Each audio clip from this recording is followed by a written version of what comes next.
The next item on the agenda is Governing Council updates. And the first item I'd like to discuss is the self-governing status. And I wish I knew I could tell you something definitive, but I can't, because no one knows the definitive answer of where we're going with this issue. You may, I hope you all know that Proposition 1 was defeated. And just an interesting statistic, 87% of the voters in the city of Detroit voted against it, just for your clarification. Which means that Public Act 4 was defeated. Now the question is, under what act are we operating under? Some believe we're operating under Act 72. Some people, Dr. Kelly just arrived. Apologies. Some people believe we're operating under Public Act 72. Some people believe we're not operating under any act. So right now we are continuing to act as if Roy Roberts is still in charge of administering the school until it's resolved with the Detroit School Board and with the governor's office. And it'll probably be a series of lawsuits and court cases which will determine how the eventual outcome will happen. There's also been introduced, or in the process of being introduced in the state legislature, a replacement for Public Act 4, which is unclear what that is, and the status of that is also unclear. So until that is resolved, we are working with Doug Ross through the offices of the emergency manager, Roy Roberts. And as soon as we get a further clarification of that, we will share that with you. I wish I could tell you more, but no one knows anything more about this. The second thing I'd like to do is read you a note I received from Doug Ross concerning the new security equipment and cameras that were installed in the front lobby or vestibule that raised some concerns either by parents and or students. And this, I wanted Doug Ross to put on his letterhead, which he did, and I will read it to you so you understand that this was initiated by DPS. Unbeknownst to us, they showed up here on a Wednesday morning without any notice and installed these cameras. Quote, as some of you know, DPS installed some updated scanning technology in DSA to replace the previous metal detectors. This technology is going into all, and I underword the all, DPS high schools. The advantage of this new equipment is that it pinpoints on the screen any metal that may be carried by a person. This allows the security guard to ask a student if he or she has any metal in their back pocket or wherever the scanner indicates. If it is removed by the student and the scanner shows no more metal, the student passes through. This may eliminate the need for pat-downs except in the case where the scanner indicates metal remains on the person and further investigation is required, or if the officer has reasonable suspicion to believe the student has weapons and or contraband on their person. So this is really for the benefit of the students, the benefit for the teachers. It was initiated by the Detroit Public School System. The next item on the agenda is the Governing Council vision statement by Dr. Moji. Thank you, Mr. Frankel. I have a very, this should say draft on it, and for some reason the watermark did not show up. And I'm going to actually pass these out to the group so you can see what we're looking at, and to the Governing Council. This is just the beginning of. Oh, you'll do it? Oh, great. Thank you. No, I didn't put them in the hall because whoa. This is a very drafty image that is meant to try to capture the general areas in which we are hoping to partner and to actually support the school in growing. So one is expanding teaching and learning opportunities for both students and teachers, and you can see some examples of goals that we have in that area. A second is developing youth potential and really helping young people grow to their fullest by thinking about other kinds of opportunities outside the regular school day. A third area is building community and capacity and really expanding the reach of the school so that we really become a hub of Detroit and bring more resources into the building to augment the strapped Detroit Public Schools budgets. And strengthening school resources also to try to build capacity and provide much needed resources particularly for our classrooms, for arts and core academic classrooms. We know that a number of our classrooms are really struggling. Physical education courses where materials haven't been replaced in years. We've heard about the kind of AV equipment that is, faltering.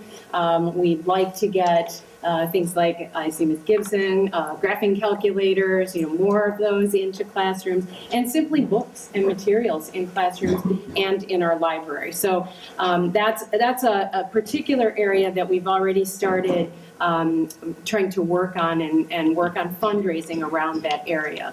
So this is our first draft.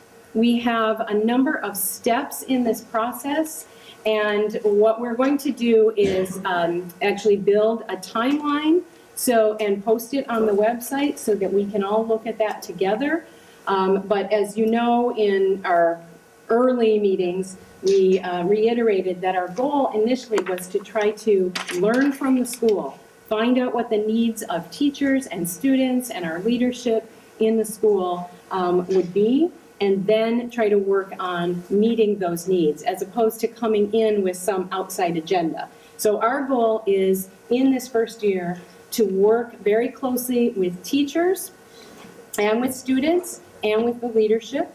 As you know, we have the Academic Advisory Subcommittee, which operates in the different content areas. So we have an English Language Arts support team, we have a science support team, a math support team, and a social studies support team, of which I'm a member.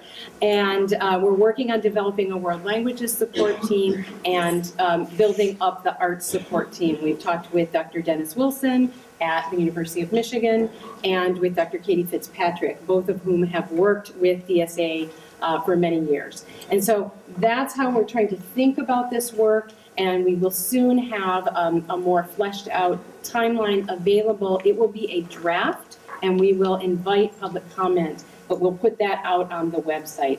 I just didn't want to distribute anything today that was more specific until I got to hear from the other members of the Governing Council about these 4 categories and whether those seem to meet our goals.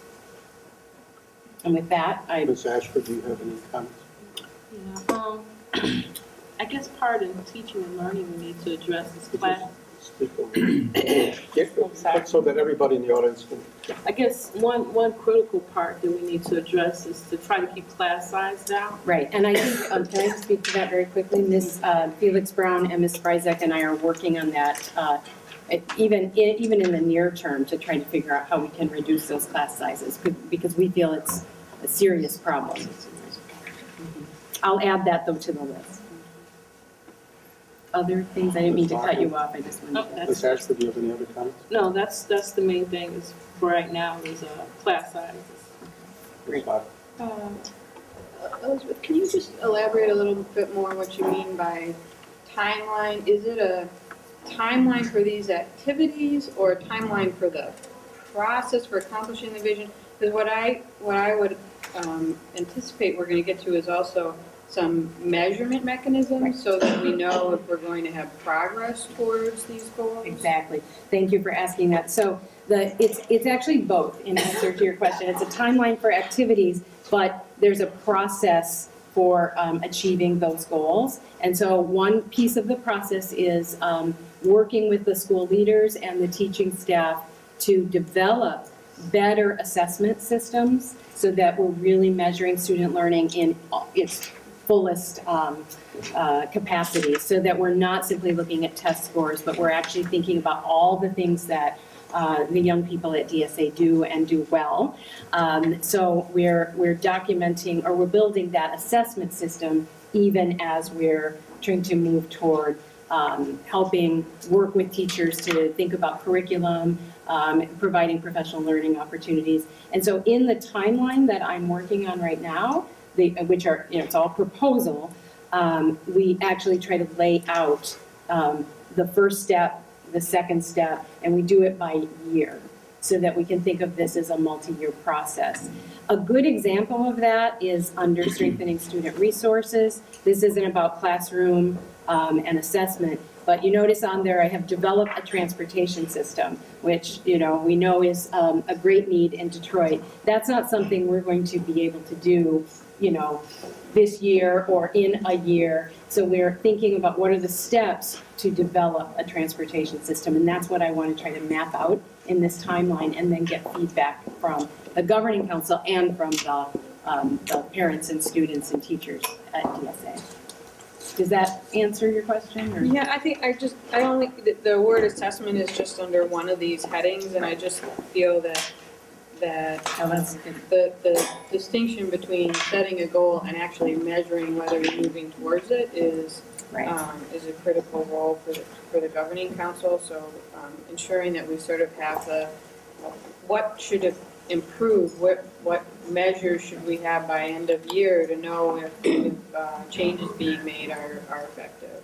That's really great. I'll put something to the effect of assess progress under each of these buckets, and then we'll also think about how we capture that in the timeline as well. Because in the timeline, as I was starting to draft it, it was really about assessment of student learning.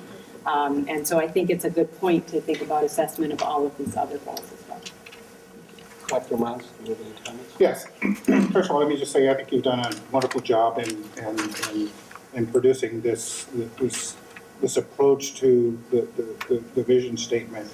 And I'm sure other things will come up as we move to subsequent stages in the process.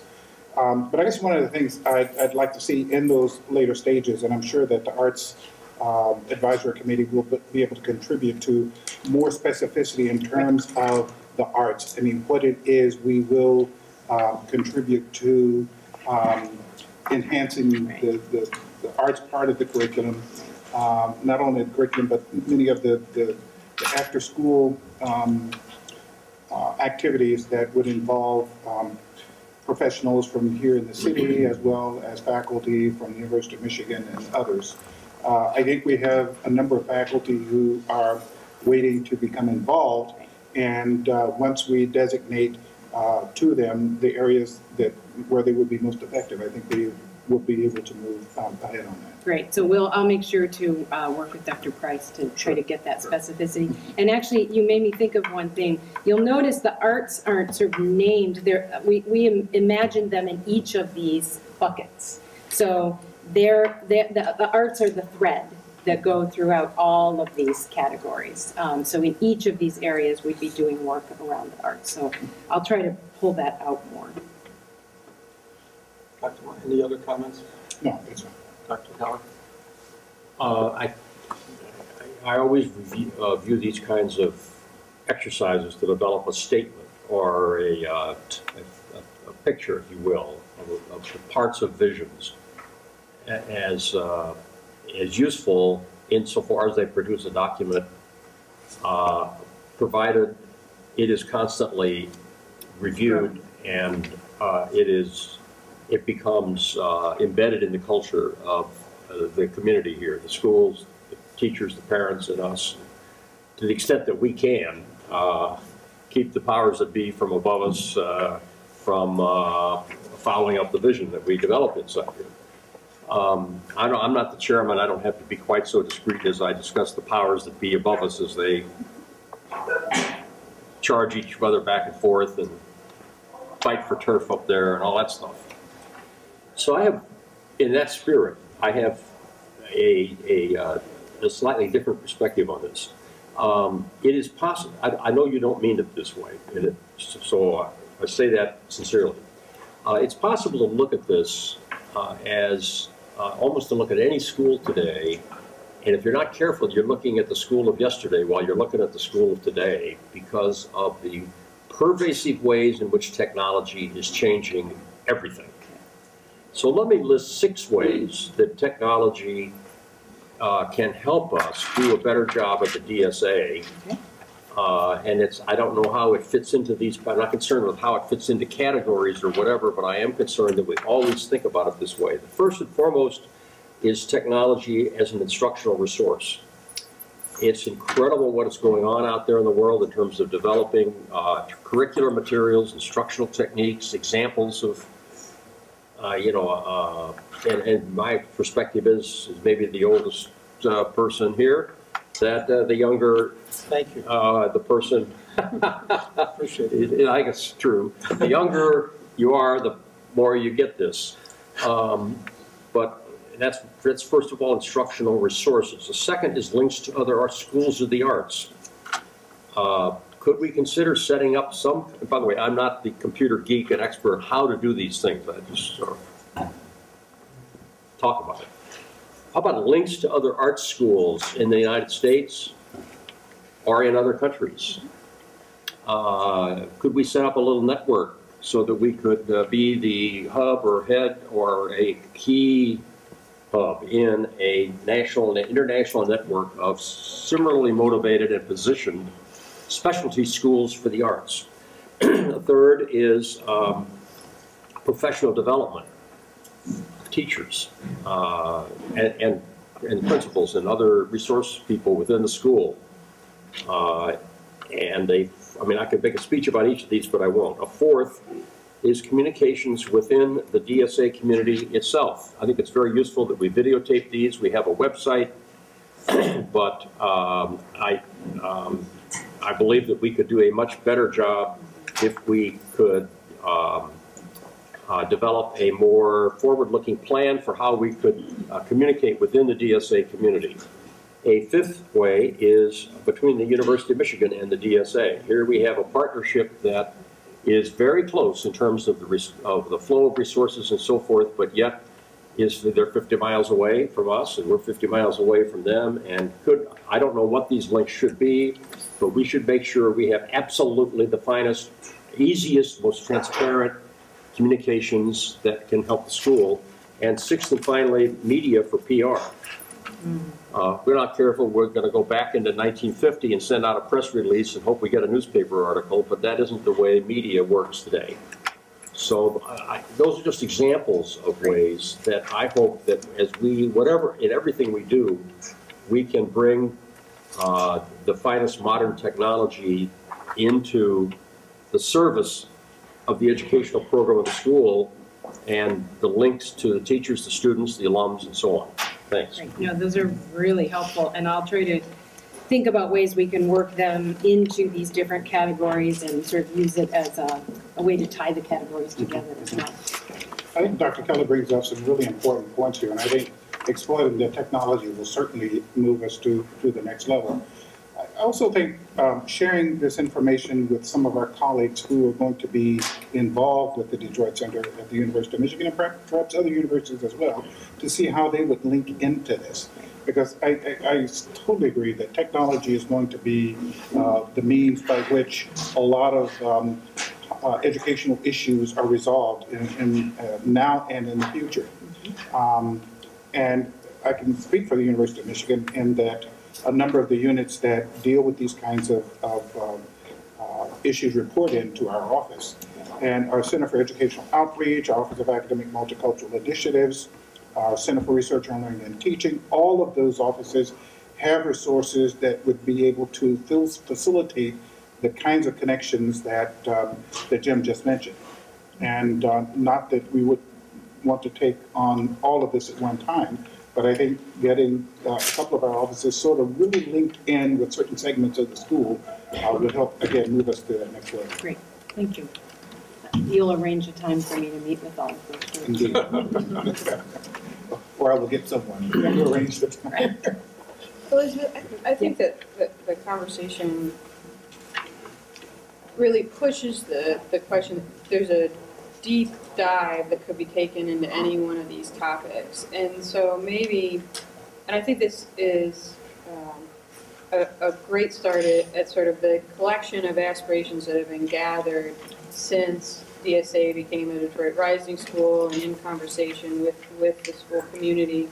But maybe pushing it to the next level, sort of top priorities and state, some of these are stated as aspirational.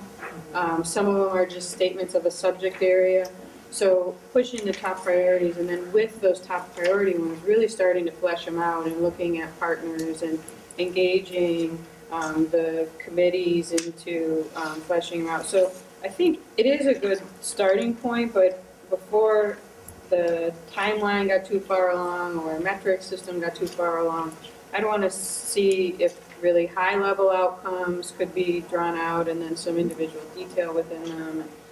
So I think the conversation just leads to more conversation and more detail, but figuring out how it gets outcomes. And from a fundraising perspective, as a person who looks at the fund requests that result from these kinds of things, getting to those top priority items that are going to be measured, and then saying, in addition, here's some other things, as opposed to just having one list where you have to guess what's the top priority. Right. And actually, if I can just respond to that quickly, that is what the timeline, that's part of what the timeline is meant to do, to try to be realistic about what we can actually do in, certain amounts of time, but also to prioritize, so that these are the things we're going to really work on for, the second half of year one and into year two and so on. So that's part of it. So I'm hoping that when I send out a kind of draft timeline, a sacrificial timeline, then we can have a good conversation around, is this feasible or realistic? Yeah, one question I hope I'm getting too far off the topic, but have the Detroit Public Schools embraced the Common Core state standards? Mm-hmm. And so how would they operate within the system? Well, within the system, I can't speak as much about that. I'm sure some of our teachers here or Ms. Felix Brown could. But for the work that we are hoping to do, all of the different subject matter teams are highly focused on the Common Core state standards and thinking about how are they going to, be, and this is teacher-led, how are they going to meet those Common Core state standards? Mm-hmm. The reason I ask is I was at a college board meeting in New York week before last, and the new president of the college board, David Coleman, is sort of one of the innovators in the Common Core state standards. And the college board is talking about how to combine the Common Core state standards with advanced placement, with the springboard. And I think there's going to be a convergence here, a merging of those two philosophies along with other things that the College Board does. And we may want to keep an eye on that to see to what extent DPS and especially DSA can benefit from the work that is going on at the national level. Exactly. Yeah, I think that'll be a very good resource for us. Any other comments? So can I just conclude by saying this is definitely a work in progress. I'm happy to hear from people in the community. We will be taking this to a meeting with all the curriculum teams on, Vicki, December 12th? December 12th. So the teachers will be helping us build this timeline as well.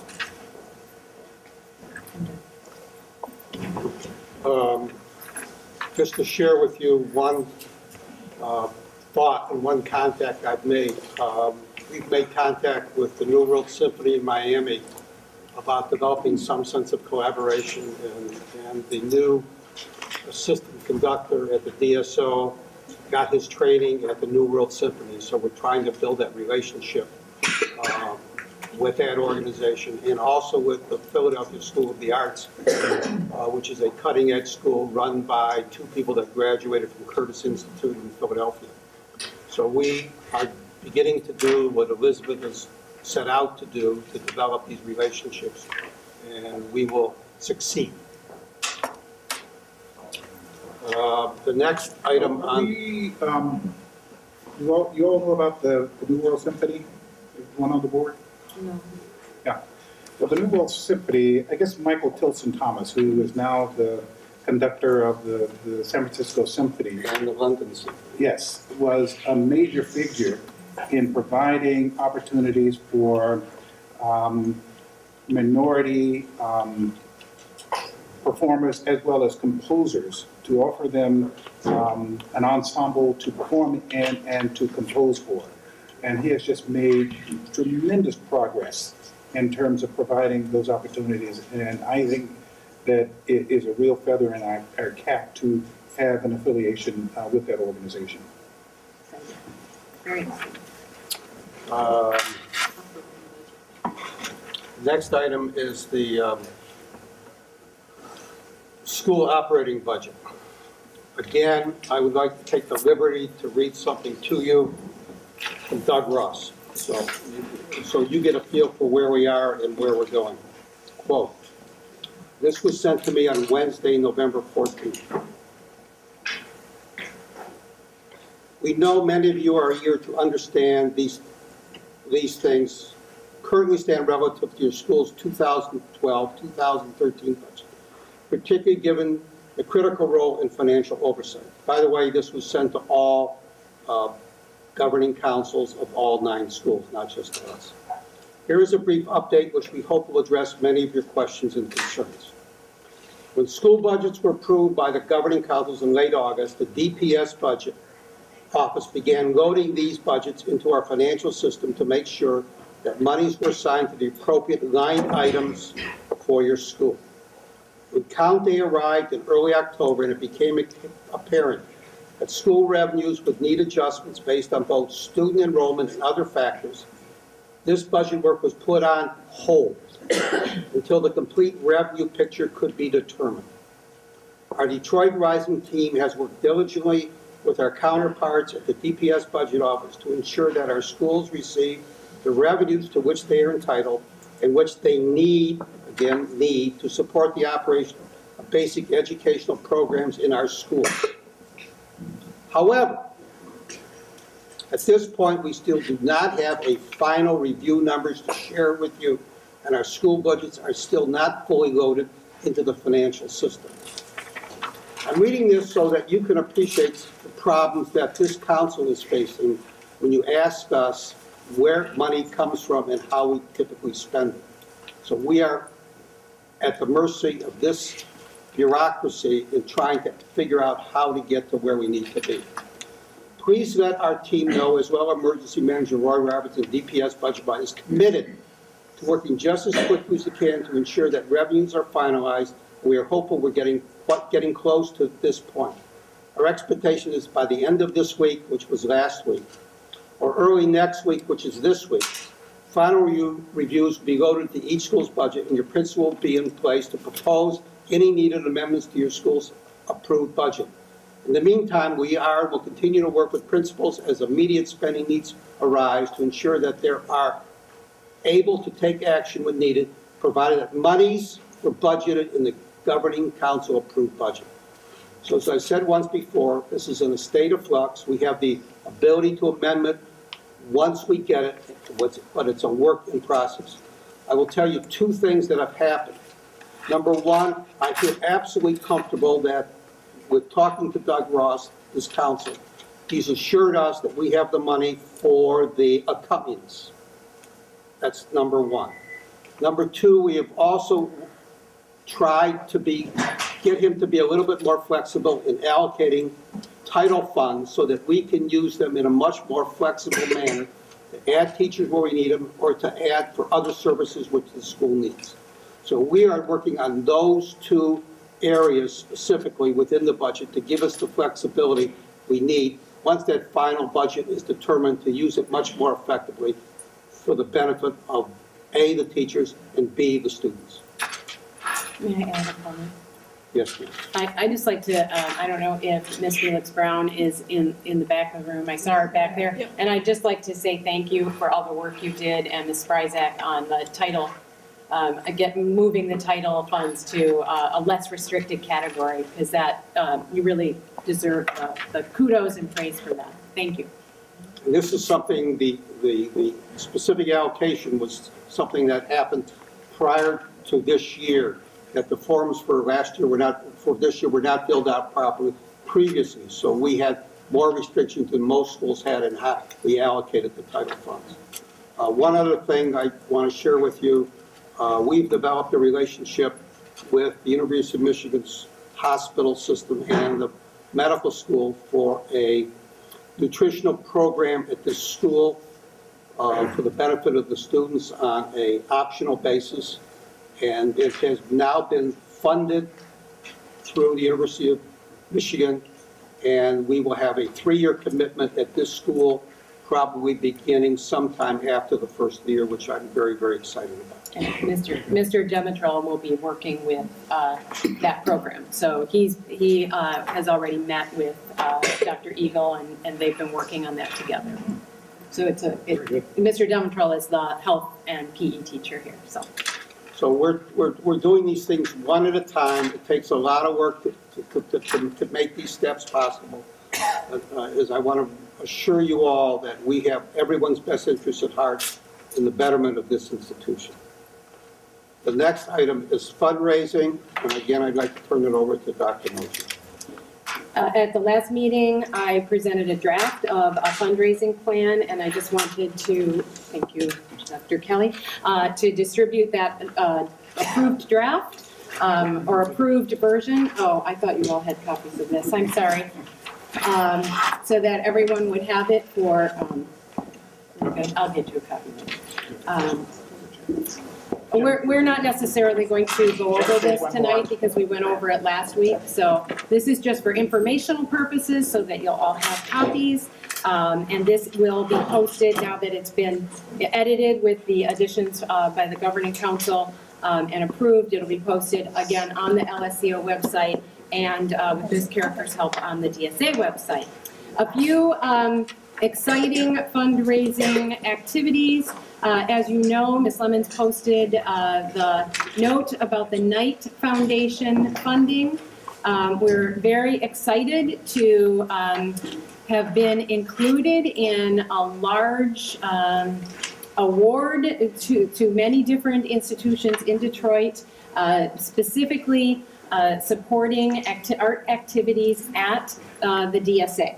So that's the exciting piece. The less exciting news is that we don't know how much money it is and when it will actually be available. So we're not just resting on our laurels, if there are any, and we're not just sitting on our hands. We're actually trying to work now on what do we do with that money. And so we've been meeting with a number of, with the leadership team here at the school and with the arts teachers to try to figure out what their thoughts are on using this money, whatever it is and whenever it comes, to best advantage the students here at DSA. We also, Dr. Price will also be working as the chair of the cultural subcommittee to start conversations with different kinds of arts organizations around the city to think about how we might connect with them and make full use of those opportunities. So as we get more information, we will certainly share it with the DSA community, and of course we'll bring plans to the Governing Council in open meeting to talk about how we might think about, making sure everybody at DSA gets access to the benefit of those resources. We're also working on. There were only 7 institutions in the city of Detroit that received funding or an initiative from the Knight Foundation, and we were one of the 7. So that's quite a coup for this organization. Right, it's very exciting. That shows their commitment. Yeah, their commitment, and also they're very impressed with the students and teachers and community at Detroit School of Arts. A couple of other, very quickly, other fundraising activities we have going on. We're working really hard to try to raise money to defray. We probably won't be able to cover completely the travel expenses for the various different groups going to wonderful places like Carnegie Hall.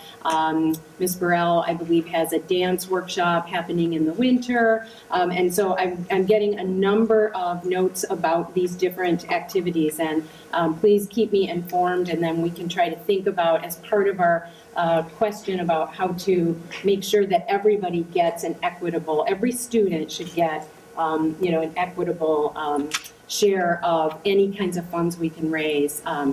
We'll be working on that diligently. And so we're trying to both get the funds and then think about how we would make sure that everyone gets a chance to have some of those. A second is designed to support tutoring and college preparatory activities. So we're working on that proposal now. A third, actually we have a couple irons in the fire because Ms. Lemons is very eager and aggressive when it comes to grant getting and fundraising.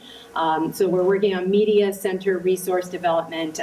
Ms. Lemons had worked with Dr. Haviland, Vicki Haviland, here in the front on a proposal to the federal government. That was not funded, but the proposal's there, and so we can start trying to recraft it and think about how we can build up our media center and build in some of that technology. Fourth, I think I mentioned last time, but I'll mention it again, Mr. Wood and I are going to try to work on a grant to Pewabic. We learned from the Stratford representative, who also is at Pewabic, that they fund different kinds of pottery workshops and classes. So we might be able to get that, and that would be maybe a 9th-hour class after school. And then a fifth set of proposals will be based on supporting that curriculum and professional development work that we're so eager to move forward, so that we can provide more professional development opportunities for teachers to travel, possibly to conferences around the country, so that they can advance their learning. And I think that's it in the way of fundraising report. Thank you, Dr. Mosher. Next item on the agenda, is principal updates with Anna Phillips-Brown. Good afternoon, everyone. A couple of things that I would like to highlight for everyone. First and foremost, Parent Connect is up and running. If there is a parent that is here in the meeting that needs information on how to get connected with Parent Connect, that is for the Zangle system that the DSA teachers use to record attendance as well as grades. That information is out and ready to be distributed. If you are in need of that information, it is available for you. Ms. Fryzak has it actually in her hand, and we are ready to get that going. We've talked with all of the tech people, and we are ready to make certain that that happens here at DSA. Also, Ms. Lemons wears a variety of hats. Just to let you know that DSA, again, is not any different from a DPS school. All DPS students are available to have a netbook, and netbook distribution is happening. There are a few forms that you need to fill out. Once those forms are filled out and turned back into us, the DSA student is issued a netbook. So please see Ms. Lemons if that is something that you are interested in having. Also, I would like to highlight that our arts program is going strong. In fact, the DSA marching band just performed in Windsor on Saturday, and they will be in several other parades, including one in Grosse Pointe, so please be on the lookout for the DSA marching band. Would also like to highlight that the dance department had their gospel concert on Friday. It was a huge success. I was so very happy to see all of the numbers of people that came out for the gospel concert. It was a beautiful evening. Light Up Detroit also happened, and even though we did not have the turnout that we wanted, it was still a beautiful program. I am sorry, I made a mistake and left the poster in the office of all of the pictures that happened on that evening. I do know a couple of our council members were here to enjoy that performance, so we are hoping to do bigger and better things with the Light Up Detroit. Winter Concert is coming. Winter Concert is a fabulous concert that the vocal and the music department combined to put on, and I do hope to see everyone on December 14th at 7 p.m. 6:30, I'm sorry, at 6:30 for the winter concert. And I would also like to highlight that our dancers are joining us for the winter concert, so please come out and enjoy that on December 14th. One tradition that DSA participates in, and I'm so very proud to see, I don't know how I'm going to make it everywhere, but on December 1st, Noel night, the dancers are dancing, the orchestra is playing, the wind symphony, I'm going to be in a variety of places, Vision is singing. So if you can catch DSA on Noel night, please make certain that you do. That is held here in the Midtown area because DSA is going to be very, very well represented on Noel night. Also, I would like to bring up that the dance department will be having a Kwanzaa program on December 20th. Is that time 7 p.m.? 7 p.m. So I do hope that you will also come out for the Kwanzaa program. It is a beautiful evening of dance and music and storytelling and just being together. So please come out for the Kwanzaa program. On the academic front, I would like for all parents to know that Extended Day is happening. If your child has failed a core curriculum class, please make certain that they are enrolled in Extended Day. We have all the core curriculum represented in Extended Day so that they may make up those courses. Also, tutoring has begun as well. There are a variety of teachers who are volunteering their time. Just email, contact the teacher so that you can get a time for your student. There are a number of people or a number of teachers who are tutoring. I especially would like to highlight the math department because I know theirs is quite sketched out on exactly what they're doing in days and times. So please contact your teacher to make certain that if your student is struggling at this time, there's no need for them to fail the class. They are able to get the tutoring that's necessary so that they may be successful, and that has gotten started. Class size. Want to talk about class size. We've had some really great strides in the Title I budget, and I also want to thank Ms. Carricker for her time in working with the Title I budget, because with that we will be able to reduce class sizes so that we can alleviate some of the large numbers that are in our math and science classes. Once we alleviate the sizes in the math and science, you'll see a difference in the other classes as well. So please look for that as soon as the state of Michigan has approved our program. Also, Common Core was mentioned here. The Common Core is supposed to be instituted in the district by the year 2014. I'd like everyone to know that DSA has never been slackers. We are the leaders. And so we are working with University of Michigan and amongst ourselves to make certain that we are meeting the Common Core at this time. No need to wait until the last minute. That is something that we are working on in professional development on a weekly basis. So that is the Common Core. If there are no other questions for me, I'm done. Ms. Brown? Yes. Can you also just highlight Ms. Valentine's weekend group? Oh, yes, I am sorry. I forgot about that. We've got so much going on here at DSA. I would also like to highlight that Ms. Valentine and the Men of Vision performed at the University of Michigan on Saturday. I believe that there were lots and lots of people that came to enjoy their music. And I would also like to highlight that a couple of weeks ago, they performed with the University of Michigan at Hartford Memorial Baptist Church, which I heard was also very well attended and that folks could not get enough of them. So I want to highlight Ms. Valentine and the Men of Vision because they're absolutely wonderful. Thank you. Thank you. The next item on the agenda. Mr. Chairman, I'm sorry. I make two comments on the report of the principal. I want to thank you for your excellent report, and it brought up two matters that I'd just like to mention.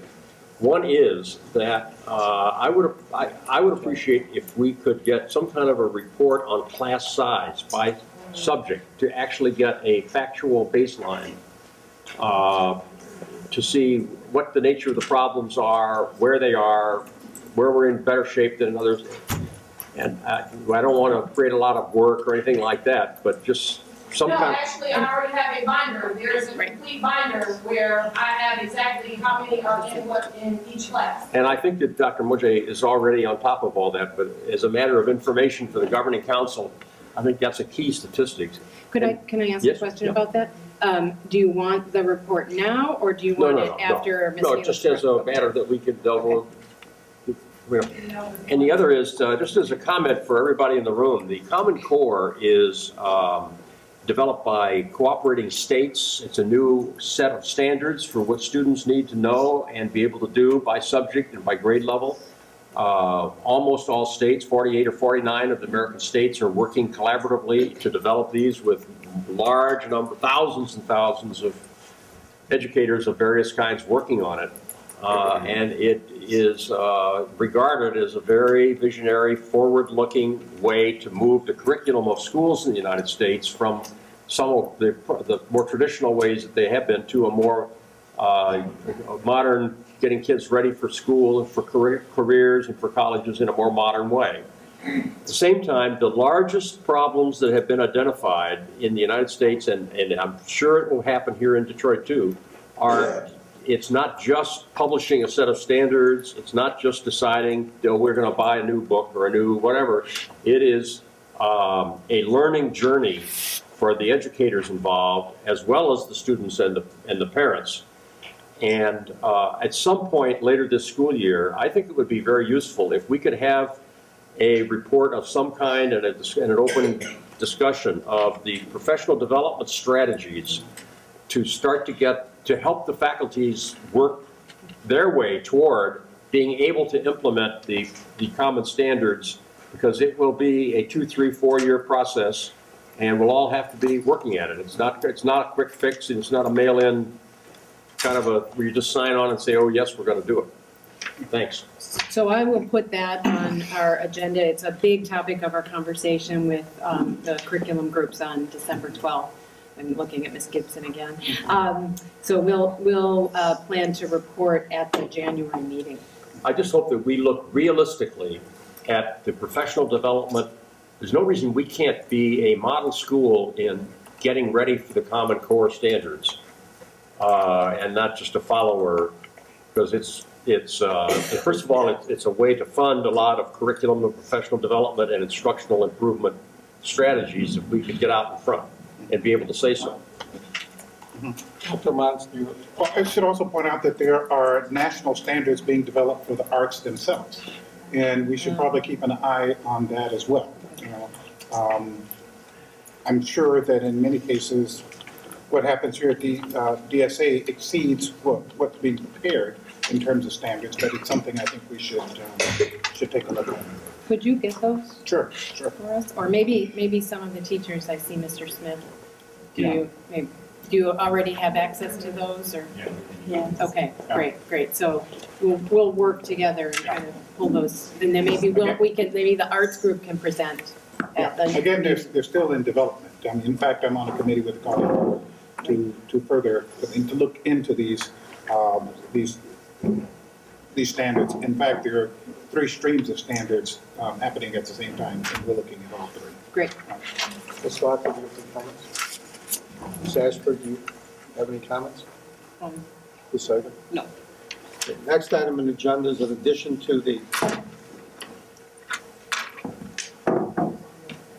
Oh. Okay, we're not quite there yet. We're adding an item to the agenda. Ms. Ashford would like to talk about the parent-student subcommittee. Ms. Ashford? Okay, we have one student on the subcommittee now. Here's a letter of recommendation from the council. We have one student on the subcommittee that has been recommended by a counselor now. We left the student selections up to the counseling staff here at DSA because they have a better relationship and can point out a better representative for the student. So far, Ms. Stewart has nominated one student. I'm still waiting to hear from the other counselors. The parent subcommittee had met, and we met with Doug Ross recently. And it kind of concurs with the things Stuart was talking about earlier. We will be meeting again very soon. We do have members of the parent subcommittee present, but I don't know if they want to be introduced, so I'll let that be right now. But we are working hard to represent the whole entire student body. I have heard your concerns, we have addressed your concerns, and that is why we have addressed some of the items here now. But I will collect the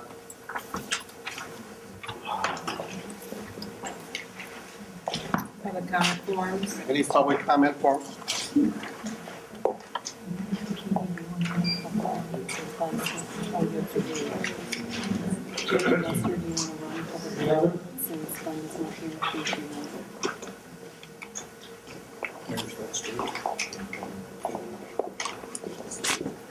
Thank you. You want to do it? You want to do it? You want to run public comment?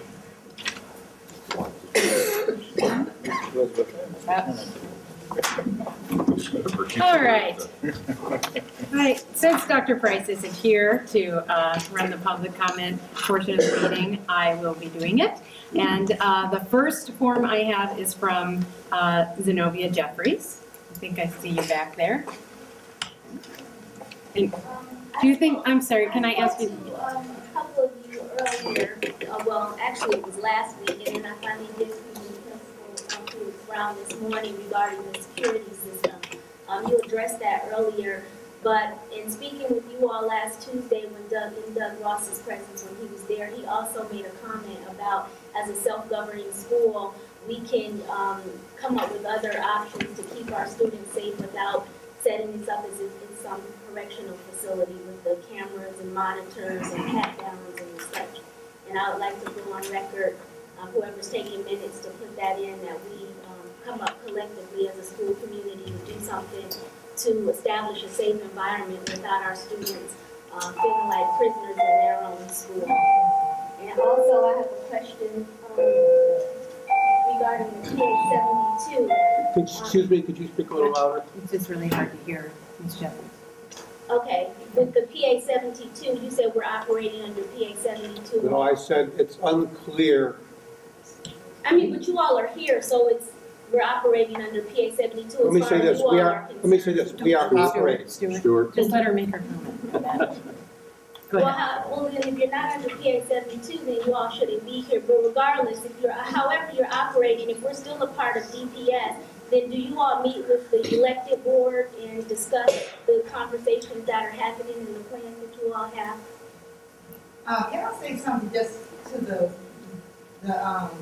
when she talked about the metal detectors, that's all I want to say. In defense of the metal detectors, being here, I've been here 5 years. We had a kid that brought a gun into the school. If we had that metal detector, it would have been identified sooner than when it was. He brought it in the building a couple of days prior to the day he was discovered to have it. He was playing in the hallway, it fell out of his pocket, it was loaded. It was a .380 pistol. I had to unload that gun. So out of defense, for what's going on with the metal detectors, I'm sorry, but I've been working with DPS for 20 years, and it's not the first time I've seen a gun come into a building through a student. I think it's the safest thing that we have done. I think it's a worthwhile investment because not only the children here, we as staff have to protect ourselves while we're here. And that right there, seriously, every day I work here, come in this building, our kids do bring objects in this building that can endanger their child's life. Ms. Drake-Howard, I appreciate your feedback and your input. I think what we need to do tonight is get all the comments out on the table, and then what we'll do, especially in regard to this issue with the security cameras, is we will start to interview school leadership, the teachers, the parents, and the students, and we will try to figure out how, as a community, we can come to some resolution that's good for all of us. So let's not debate the issue tonight, but get the comments out on the table. Thank you. Okay, so the next comment, Barbara Price. Well, a lot of my concerns were addressed today, and I thank you very much for that. And I really appreciate you as a body meeting with the staff, the teachers, and the body of this school. Because being a governing body over a body, unless you know the body, you can't govern over it. And I want you to keep focused on the real reason why everyone is here today, and that's our students. We have to stay focused on them. And I encourage you to go see what they're doing. Go to their classes to see how their teachers are teaching them and how they behave. You really, because they are diamonds. They are wonderful. The students are amazing here with their talent. Thank you. Thank you. And I have a story to tell after the public comment period. Thank you very much, Ms. Price. Jerry Gordon. So, thank you. Hi, Ms. Gordon. A couple of the issues that I brought up were already addressed. But things that you said, the assessment testing that's in the process of going on, I wanted to know, will there be, outside of just seeing where you are academically, will there be additional testing, like the Wexler testing, determining giftedness? Because a lot of, and not to let that fine line go off into an ADHD type conversation, but many students that are musically or artistically talented, there are challenges with their academics. So I don't want to see that a child is struggling here, they're not being given the opportunity that they so rightfully deserve, because artistic people sometimes don't think or work exactly the same way. You know, they are visual opposed to, again, but you still have a standard, and I would like to see that new standing core, because then you've got a couple of things that are simultaneously going on. Because if you're incorporating a new state standard or national standard, if you're testing one way and not incorporating what's coming forward, then it's all in vain and you have to do it again. So the other thing is the relationship with the hospital. Will that enable, will there be a clinic on campus? There may be opportunities for students that may not have health care, that there may be something available to them as if that partnership. So it could be more than what is on the surface, but maybe actually to do a little bit more. So, Great, thank you. Thanks. And I'll be able to speak to some of those things at the end of the public comment period. Mr. Smith, Sean Smith. Hi. Earlier, Dr. Williams, you did address many of my concerns that I had, but I'd just like to bring them up again. Okay. It's just in reference to the Carnegie Hall trip, and we're trying to make sure we secure the proper funding for all the students. 3 points, we needed concrete times as to when, funding will come in because of the deadlines that we do have to meet for preparation of the trip. The amount per student, as you did mention earlier, so we can continue to discuss that matter. And if there's a need to formally request these funds, we want to make sure we do that so that we can expedite the time as well. I want to bring up that a lot of parents expressed a serious concern about paying for the trip because of the amount. And we want to make sure that we're represented very fully and properly to get the best sound possible, because as a musical ensemble, we want to have your full group there in attendance. So we really want to make sure that you guys understand that we want all of our students to participate in this wonderful event, and we don't want anyone to miss out because of funding that I believe we do possibly have. Thank you. Thank you. Thank you. And I will respond to those as well at the end of the public comment period. Ms. Peoples, Yolanda Peoples. Right here. Oh, there you are. Hi. I had some concerns about the staff level. Staff? Yes. Like when were they called back, and what was the reason that they were laid off in the first place? I'm still not clear about that. So I'm not sure. I'm not sure to whom you're referring, Ms. Spryzak or Ms. Felix Brown. I don't believe we have any laid off staff anymore, given that we are able to keep the accompanist. Well, currently we have one. Oh, right, our community relations special instructor, Ms. Right. Maria is gonna be in contact. Right, The we're, one for this, right? we're hoping to be able to, But why she, I don't understand why she was laid off. It in the budget. first place. is budget. Budget. Right. At the beginning of the school year? Yeah. You didn't have enough money. So how are you gonna operate and maintain and you don't have enough money for staff? Right. Then, maybe you can help understand this too. Being a part of DPS, what and where does the budget come from for staffing? Is DPS taking care of that? Yes. They take care of it up front. Yes. So they're taking care of it up front. How was she laid off? If So- they're handing you all the funding for that? So, Ms. Peoples, can we come back to that? I can try to explain that, but just to make sure everybody gets their comments out, can we come, I won't forget it because you have it right here. And I would like to address it, but. And this is one other issue that I'm not, I need to get some more information on. Not enough documentation is out, to hold everybody accountable to what they're responsible to do.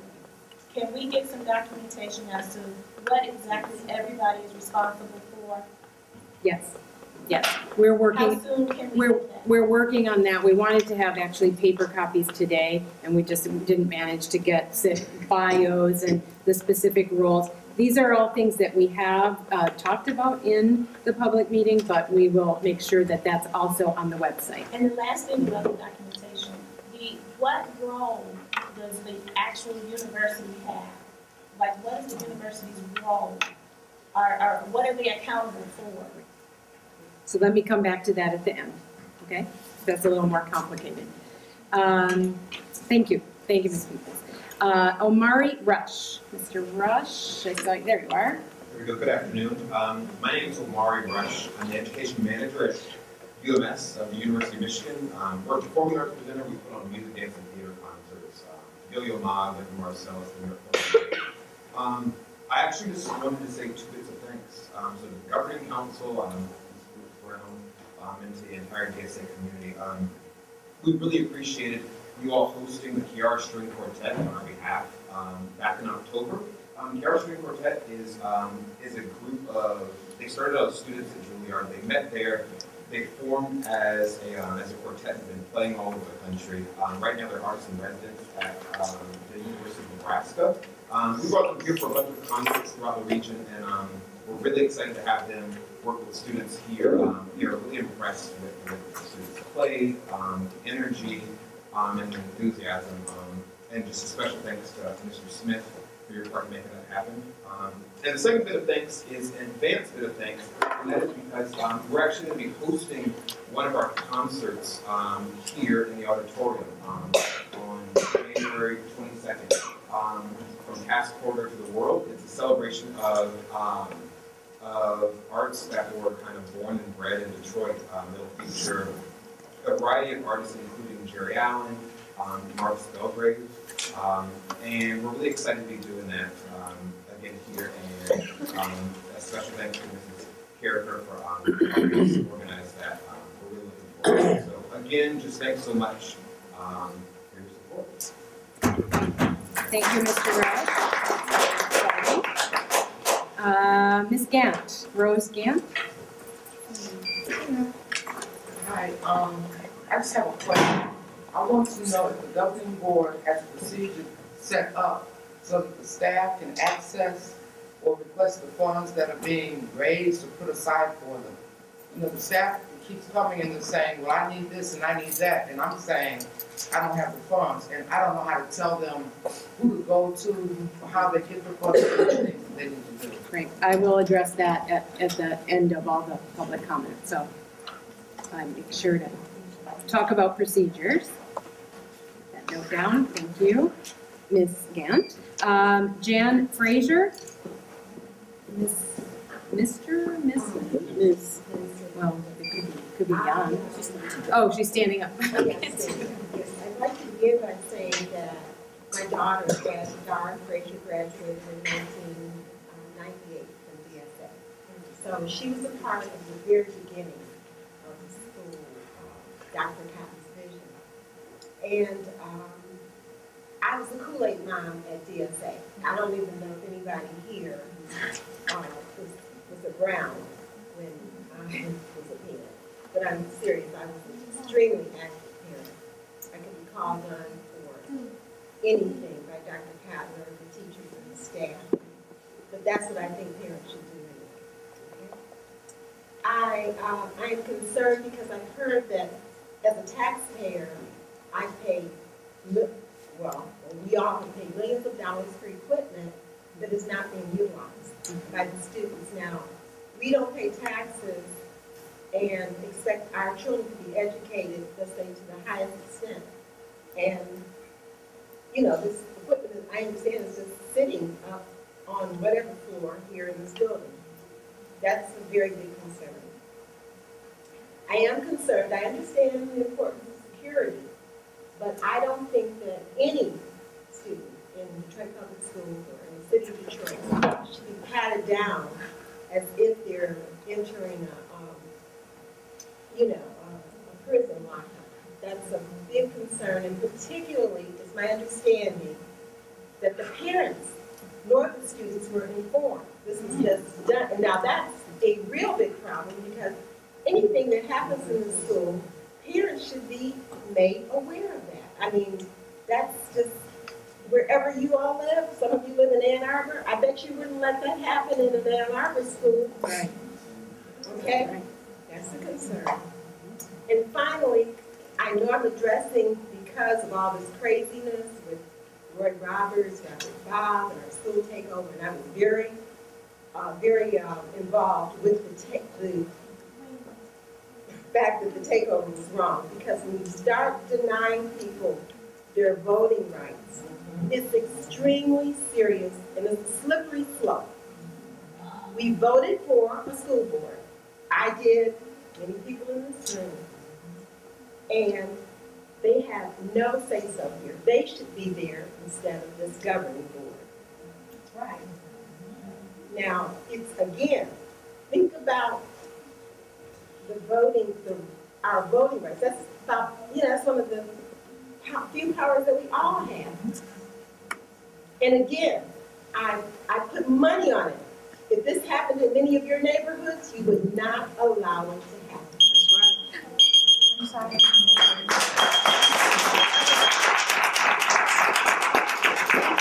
Thank you, and that was perfectly timed. And we'll try to address some of those issues that you've raised after the next couple people. Karima Sorrell. Ms. Sorrell? Hi, good evening, everybody. I'm going to piggyback here on Mrs. Frazier's comments about utilizing the current equipment that we have here in the building, because that was not in your vision. Okay, that just skips everyone's vision. I want to know, speaking from this vision, you have here listed teacher and student residency programs in terms of your expanding teaching and learning, which is a red flag to me, because all I see here is big business interest. Speaking of big business interest, this is like major money. And if you of them really want to be a part of the school, you're more than welcome. No teacher I have spoken to wants to close out anything good for these children. They want you to come in and help and lend your energy and your expertise.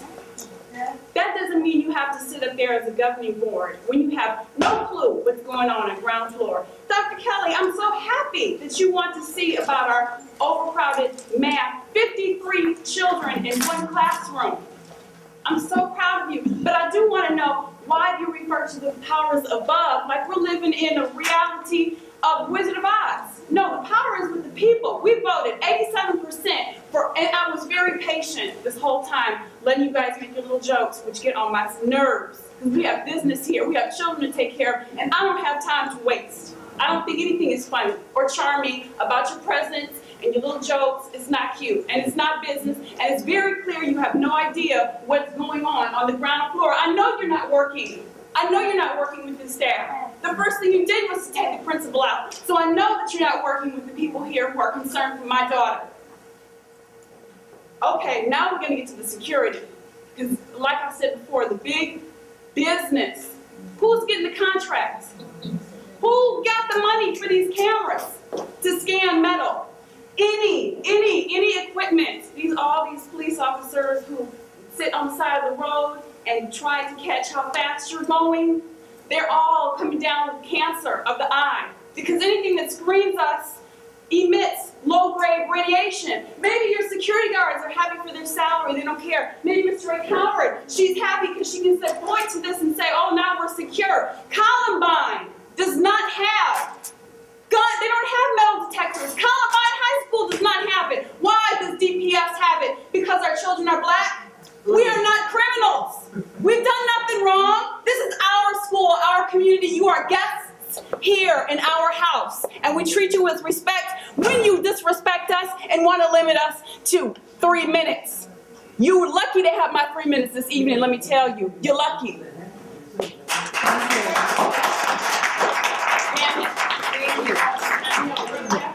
And now we have Miss, don't even know what's going on. Miss Lisa Reynolds. Thank you. I'm trying to tell my back to anyone. I want to thank all the parents and the teachers that have spoken up so far. I want to talk a little bit about intent versus impact. And so the first thing is when I saw this proposal and I see Detroit Public Schools - University of Michigan partnership. For me, that's a flag. It says Detroit Public Schools in partnership with University of Michigan Charter, because we know that the voters voted and Public Act 4 is defeated legally. All language related to Public Act 4, which means 72, is defeated with it. There's no debate about that.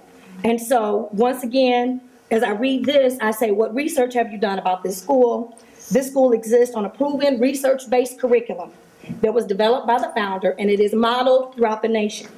Public Act 4 was defeated. According to the law, all laws and language associated with that are defeated as well. Any response beyond that is double talk, not legal or ethical. The voters have spoken. If the vote was opposite, if 80% of Michiganders voted for that proposal and you had won, would you continue as if you had had victory? Or would you wait for legalization, ratification, and lawsuits? No. You would proceed and you would say, the people have spoken. And so we've spoken. So why we're still going through this is very, it's disconcerting. It's frustrating. And it's a slap in the face, because it says even when we have the power to take power, we exert our power, you're still not going to acquiesce to that authority. And we are the people. And I pay more taxes than my friends in the Tri-County area because I live in this city, I work in this city, I pray in this city. My children, my 4 children went to Detroit Public Schools. One still left in Detroit Public Schools. And so I'm committed, not because I have nothing else to do, but because this is my life. And we just have totally been disenfranchised. And when you all talk about the budget, you don't know how come Ms. Morrison Green is not working, but you don't know what the budget is, and maybe they'll get back with you. And those of us that do state reporting, we know count day was back in October. That money is accounted for and distributed and can be spent in the way that it should be within the budget. That is the law. You cannot do anything with Title I money other than educational academic processes with children who qualify specifically. Otherwise, you are in violation of federal law, and you will end up in federal prison. And so why all of a sudden you all are the experts of an institution that exists? It didn't just get invited to Carnegie Hall. It's been there before. And you say you're going to help them. What I say about intent versus impact, Sean Penn had a good intent when he went to New Orleans and built houses. He didn't ask anybody in New Orleans what kind of house they wanted. He built state-of-the-art houses, 20 feet off the ground, deco colors like it was from California, and 150 houses, and over only 40 of them are occupied. Went to Marcellus, and Harry Connick Jr. built a community. But they went to the people because they were from that community, and they built houses that are totally full in a thriving community. So their intent and their impact match. Your intent may be good, I don't doubt that, but your impact is devastating because our school has not benefited 1 cent, or one child has not benefited from your being here. And the last form I have, thank you, Ms. Reynolds, the last form I have is from Ms. Carricker. We'll close out the public comment period and then I'll make a few responses. Prior to minutes of Dr. Mosley, I found it. Under the same, under the Open Minutes Act, 15.269, number 3 on page 4, a public body shall make proposed minutes available for public inspection within 8 business days after the meeting to which the minutes refer. Yeah. The public body shall make approved minutes available for public inspection within 5 business days. So, to keep saying that we have to have approved minutes before they can be distributed, and we're going against the law. So what we'll do, thank you, Ms. Carricker, what we'll do is we'll post the draft minutes on the website, but they will come down and we will post the final approved minutes with corrections. Okay. After the month, the month following. Thank you for that correction. And also to make reference to national connection with our schools, we already have a national connection. Right. Our founder was former president of the International Art School Network, which she is still on the executive board. Whenever, and I piggyback on what Ms. Reynolds said, whenever you all stop playing with our money, we can get a plane ticket and pay for a membership for Ms. Felix Brown or whoever our principal is going to be part of this arts network. Amen, that's great. And did you have one more item, Ms. Carricker, or are you? Ms. Carricker. All right, thank you. So let me just address a few things. I want to go back to the question of staff, Ms. Peoples. That staffing question was a matter of a budget that was handed to us by Detroit Public Schools in August and has not yet been resolved by Detroit Public Schools. We do not control the budget at this time. We wish that with Ms. Felix Brown and Ms. Spryzak, we could have some say in the budget. We do not yet have that. We are working diligently to try to convince Detroit Public Schools not to cut teachers and not to cut staff. That is the best answer I can give you. And I know it's not a good answer. Included all the teachers that were here. It did, all the teachers, yes, but not all the auxiliary staff. So we had to fight for a VTech, we had to fight for accompanyists. You heard that they were in threat of being cut. And now we're trying to fight for that community relations position and a clerical staff member. She is a DPS teacher. Well, that's not how that is not how we were presented with the budget. That's the best answer I can give you. Stuart is urging me to speed up because we have to close out. The partnership with the University of Michigan, I just want to speak to briefly. That partnership is one in which we are offering support to the school, to bring people in, to serve as resources. So it's nothing in writing, correct? It is in writing, but this is where the school itself is not responsible for the relationship. It's maybe some of the employees at the school who are offering their time. The school itself is not a partner with DSA. So, actually, under the Roy Roberts, so if you look on the back of the agenda, we explain this. We entered into partnership. It is specifically the School of Education. We're getting the School of Music, Theater, and Dance involved, and our membership on this council is... No, it is. Yes or no? Yes, we have a partnership, and it is the University of Michigan, and they have made the commitment from the president and provost through the faculty. So yes, that's my answer to the question. Whatever you have the agreement in writing, we would like to see that and see what the school. I'd be happy to share with you the MOU that we developed and that was approved by both the University of Michigan and Detroit Public Schools. I will have it posted on the website, absolutely. But Ms. Reynolds, if I could just address the other questions. Say something about the word Detroit Public Schools, because when you say Detroit Public Schools, you're actually under Doug Ross, which is Detroit Public School Charter School Division. I just wanted the language when we keep saying Detroit Public Schools. I'm going to try to address that in just 1 minute. We only have 3 minutes before we have to close the meeting. Thank you, though, because that's an important point. Mr. Smith, I wanted to say to you that if you can give us the deadlines you need, we will work as fast as we can to get any kind of fundraising agreements we can. those often, as you know, I'm sure, do take time. And so we're working on that, and we're trying to get I'm speaking, can I just finish addressing this, please? There's already $2 million that was supposed to be We allocated. don't have that money. That's what I reported on. We don't actually have it. We have a promise of money.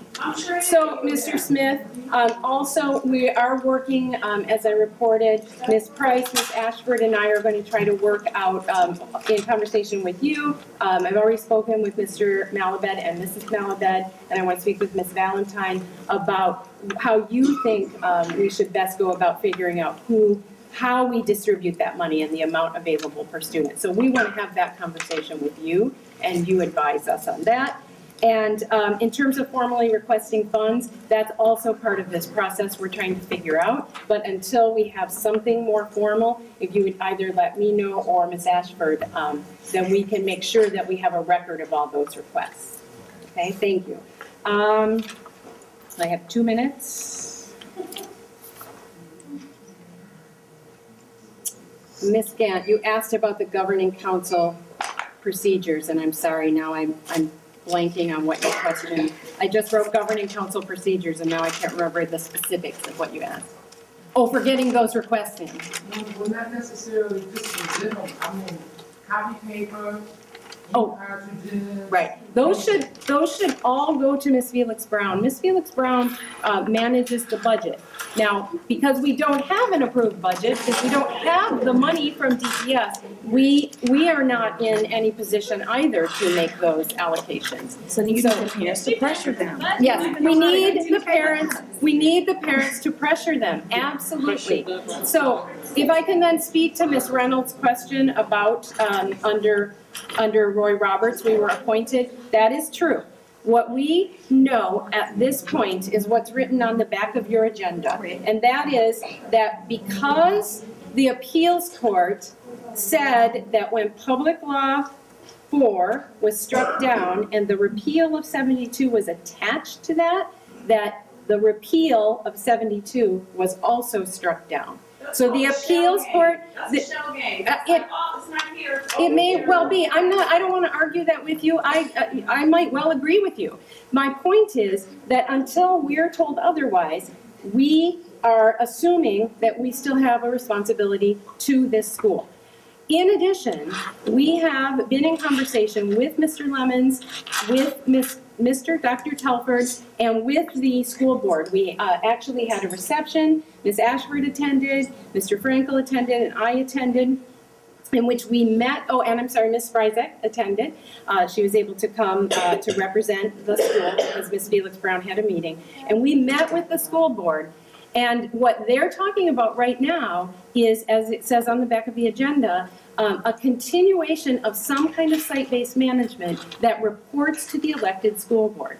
We are perfectly happy to work under those conditions. We don't have an issue with who's making that decision up here. We really want to be in service to the school. So that's the best answer I can give on that question. And until we hear otherwise, we're assuming that we're still functioning, right? I think, on the equipment needs, thank you both Ms. Fraser and Ms. Zarell. I will definitely add that to the plan, that we need to make sure that we're not just getting new equipment, but actually fixing the equipment that's already here. In fact, we're actually trying to work on that right now. And Ms. Zarell, I wanted to clarify, teacher residency programs, that means something like the Stratford Shakespeare residency, which we have been in conversation with, where the Stratford Shakespeare group would come in and actually offer a residency program to students and to teachers here at DSA. It doesn't mean somebody coming from outside, and it is at no cost to the school, and it's not a money-making venture at all. Why did you raise the money to do it? We're not. That was part of the fundraising. Well, in some cases, with Stratford, they have an endowment, and they actually will support it themselves. But with other residency programs, they might not support it themselves, and we might have to actually, they have people who come into the building and they need to be paid. Before you want to raise money for that purpose, you need to research and find out which ones can support themselves, and those are the ones you should invite first. Exactly, and that's in fact why we have invited the Stratford residency program. And we've done all of this with Ms. Felix Brown's insight and approval. So with that, I think I'll turn it back to Mr. Frankel. I make a motion to adjourn the meeting at 5:32. All in favor? Aye. Aye. Motion carries. Thank you all. I want, Ms. Jeffries, we have 1 minute.